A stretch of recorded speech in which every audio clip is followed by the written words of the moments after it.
So mga kaparokya, kahapon ay ibinahagi natin ang TV ratings na lumabas nitong nagdaang Miyerkules, August 7. At ngayon naman po ay ibabahagi natin ang ratings na inilabas ng AGB Nutam Nielsen Philippines nitong nagdaang Huwebes, August 8. Pero bago natin umpisahan yan ay quick recap po tayo sa ratings nitong nagdaang Miyerkules. So dito may kita po natin ang It's Showtime ay may 8% at ang Eat Bulaga po ay may 3.6%. So dito ay hindi po nila na-meet ang kanilang TV ratings average, which are 8.4 sa It's Showtime at 4% para po sa Eat Bulaga.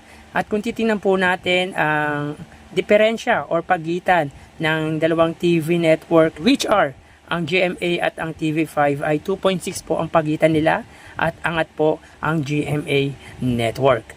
So, mapunta tayo sa araw naman po ng Huwebes, August 8. Pero bago yan, mga kaparokya, ay humihiling ako na pakisubscribe ang aking YouTube channel.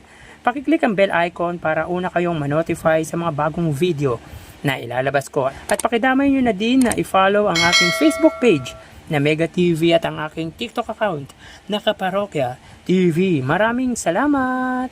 So mga parokya, bago natin umpisahan mga parokya, ay unahan ko na po kayo, wala pong inilabas ang Lion Here TV na TV ratings para po sa araw ng Huwebes. Pero kumuha po tayo sa Anti-TVJ na si Procnoy ng TV ratings para po sa araw ng Huwebes. Kung gusto nyo, i-check nyo po ang Lion Here TV kung meron po silang ipinakita or i-share na or inirelease na ratings para po sa araw ng Huwebes. So dito, mga parokya, ang It's Showtime po ay may 7.4% at ang Eat Bulaga naman po ay may 4%. So dito, ang Eat Bulaga ang siyang tanging naka-meet or nakakuha ng average ratings na 4%, samantalang ang It's Showtime po ay hindi po nila nakuha ang 8.4% na TV ratings average. So masasabi natin dito, nakalamang po ang Eat Bulaga sa It's Showtime. So literally mga parokya, ay angat po talaga ang It's Showtime pagdating sa numbers. Pero sa ngayon po mga parokya, maniwala kayo or sa hindi, ang basihan na po talaga ng ratings ay yung average TV ratings ng dalawang noontime show. Siguro dito lang po yan sa noontime show dahil alam naman po natin yung advantage ng It's Showtime sa Eat Bulaga. At alam din naman po siguro ng mga It's Showtime yan. Kaya never po nilang sinabi na number 1 sila pagdating sa ratings. Yun po talaga ang basihan ngayon, ang TV ratings average. Kaya yung TV5, hindi po nila sinasabi na number 1 sila. Ipinapakita na lang po nila na may improvement na nagbabago po ang ratings na nakukuha ng mga programa nila araw-araw. So again, mapunta po tayo dito. Ang GMA ay may 5.1%. Ang GTV ay may 1.1%. Ang A2Z ay may 0.6%. Ang Kapamilya Channel ay may 0.6%. At ang All TV ay may 0.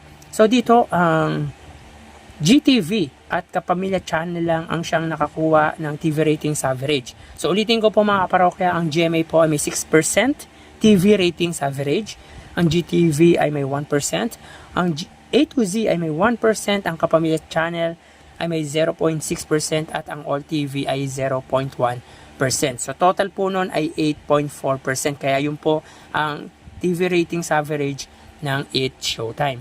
Pagdating naman po sa Eat Bulaga, ang TV5 ay may 3.6% at ang RPTV ay may 0.4%. So, supposedly mga parokya, ang TV ratings average ng Eat Bulaga po ay 3.8%. Pero nag-stick po tayo sa 4%. Dahil ang TV5 po ay may 3.5% TV ratings average at ang RPTV po ay may 0.3%. At total po nun ay 3.8%. So dito, both TV station ng Eat Bulaga ay na-meet naman po nila ang average ratings. At kung pagbabasihan natin ang pagitan ng TV network or yung main TV network ng dalawang noontime show, ay angat po ng kakaunti ang GMA sa TV5 at ito po ay 1.5%.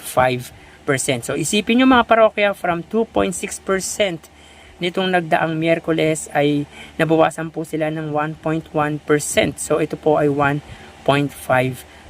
So medyo dapat din mangamba ang GMA dahil hindi po nila nami-meet ang TV ratings average na 6% ng It Showtime. Mababa po yun para sa isang malaking TV network at malawak at malakas ang signal.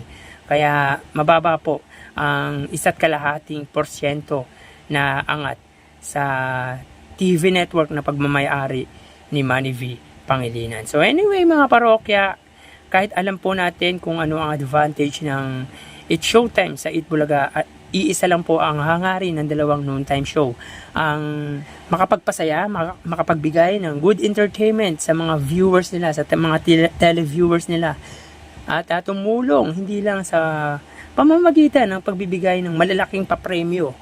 Sinasabi po kasi nila na ang It Bulaga ay puro papremyo. Hindi lang po yun, syempre. Kasama na po yun. Ang It Showtime nagbibigay din naman po ng papremyo.